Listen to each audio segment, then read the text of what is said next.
ಕೊಡಮ್ಮ ಯಾರು ಅವ್ರಿಗೆ ಮೂಡಿಸ್ತಾರೆ.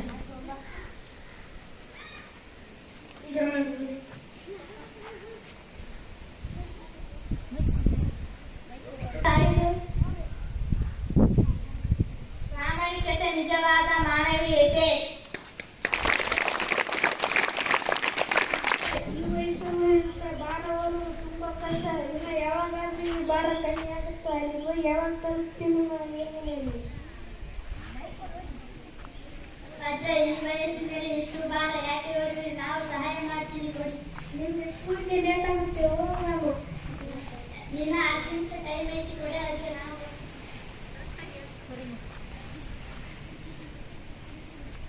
ನಿಮ್ಮ ಮಕ್ಕಳಿಗೆ ನೀವು ತುಂಬಾ ಸಹಾಯ ಮಾಡಿದ್ದೀವಿ. ಶಕ್ತಿ ಇದ್ದಾಗ ಇತರರಿಗೆ ಸಹಾಯ ಮಾಡೋದು ನಿಜವಾದ ಮಾನವೀಯತೆ.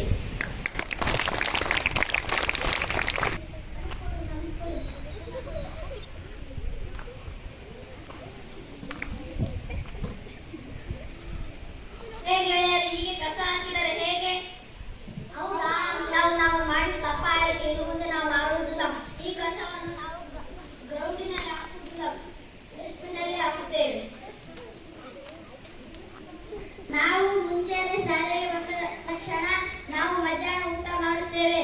ಆಗ ಈ ತರ ಉಂಡ ಮೇಲೆ ಬಾಳೆಹಣ್ಣು ಕೊಡುತ್ತಾರೆ. ನಾವು ಬಾಳೆಹಣ್ಣು ಸಿಪ್ಪೆ ತೆಗೆದು ಅಲ್ಲೆಲ್ಲಿ ಚೆಲ್ಲಾಡುತ್ತೇವೆ. ಅದನ್ನು ಡಸ್ಟ್ಬಿನ್ ನಲ್ಲಿ ಹಾಕಬೇಕು. ಎಲ್ಲೆಲ್ಲಿ ಹೋಗುತ್ತೀರಿ ಅದನ್ನು ಕಿಟಕಿ ಒಳಗೆ ಹಾಕುತ್ತೀರಿ. ಅದನ್ನು ತಪ್ಪು ಮಾಡುವುದು. ಡಸ್ಟ್ಬಿನ್ ನಲ್ಲಿ ಹಾಕಬೇಕು. ಹಾಕ್ತೀರಾ?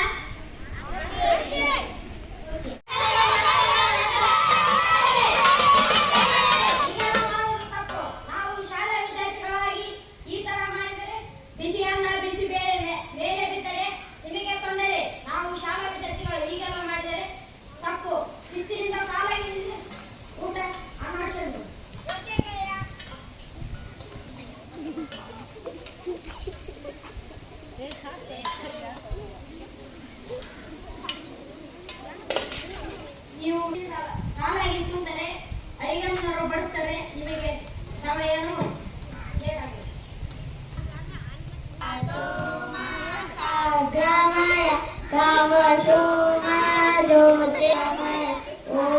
ಶಾಂತಿ ಶಾಂತಿ ಶಾಂತಿ. ಸೂಪರ್, ಚೆನ್ನಾಗಿದೆ. ಎಲ್ಲರೂ ತಿಂದಿದ್ದಾರೆ. ಅನ್ನ ಸಾರಿಯನ್ನು ತುಂಬಾ ಚೆನ್ನಾಗಿದೆ. ಆದರೆ ನನಗೆ ಇಷ್ಟೊಂದು ತಿನ್ನಲು ಆಗುದಿಲ್ಲ. ನಾನು ಚೆಲ್ಲ ಬಿಡ್ತೇನೆ. ಏ ಮಗು, ಅನ್ನವನ್ನು ಚೆಲ್ಲಬೇಡ. ನಾವು ಭತ್ತವನ್ನು ಬೆಳೆಯಬೇಕು, ಅದು ಕಷ್ಟ. ಇದು ಅನ್ನವನ್ನು ಚೆಲ್ಲಬೇಡ. ಆಯ್ತು ತಾತ. ಅನ್ನದಾತನಿಗೆ ಗೌರವ ಕೊಡಿ. ಆಹಾರವನ್ನು ಬೇರನ್ನು ಫೋನ್ ಮಾಡಬೇಡಿ. ಏ ಮೋಹನ ಮೊಬೈಲ್ ಬಿಡು, ಹೋಮ್ವರ್ಕ್ ಮಾಡು. ಇಲ್ಲ ಅಮ್ಮ, ಲಾಸ್ಟ್ ಹಾಲು ಕುಡಿಯಲ್ಲ. ಇಲ್ಲ ಅಮ್ಮ, ಇವತ್ತು ಟೆಸ್ಟ್ ಇದೆ, ಓದಿಕೊಳ್ಳೋದು ಸ್ವಲ್ಪ ಇದೆ, ಓದಿಕೊಳ್ಳುತ್ತೇನೆ. ಆಯ್ತು ಸರಿ, ಇವತ್ತು ಟೆಸ್ಟ್ನಲ್ಲಿ ಫಸ್ಟ್ ಬಾ.